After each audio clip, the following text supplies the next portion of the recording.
Okay, and finally tonight, for generations, the Golden Glow Cookie Company has been baking up a storm in the Bronx. Robert Wagner was the city's mayor when they started rolling in the dough 65 years ago.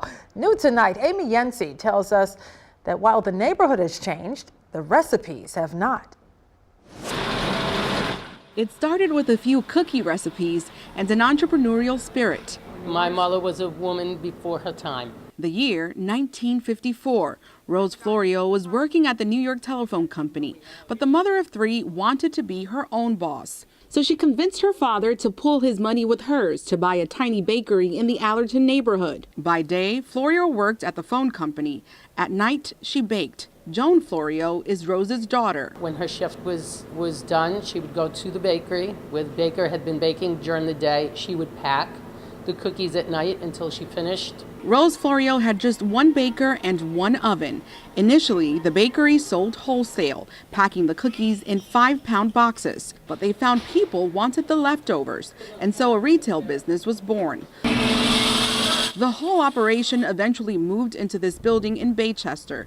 The Golden Glow Cookie Company has been here ever since, with 13 employees full-time and more than 20 before the holidays. Joan Florio runs it now. But when my mother first got this building, there were farms in the area. The nondescript building gives little indication that more than 100 varieties of cookies, 10,000 pounds of them a week, are baked here.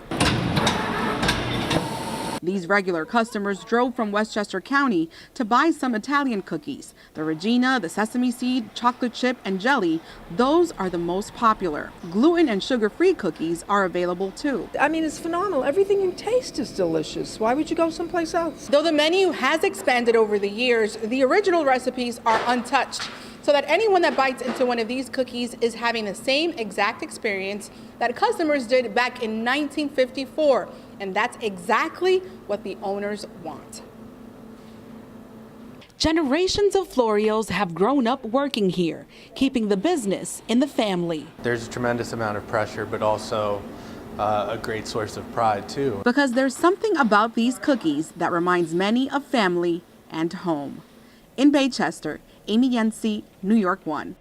All right, Amy, thank you for that. All right, in our morning trend, as we celebrate International Women's Day today, we want to highlight a woman-owned Bronx business that has been making cookies for New Yorkers for 60 years. Where are the cookies? My thoughts exactly. The Golden Glow Cookie Company in Baychester has been around since 1954 when Rosie Florio decided she wanted to start her own business. She was working at the New York Telephone Company when she convinced her father to help her buy a tiny bakery, and the Golden Glow Cookie Company was born. She kept her day job and baked at night.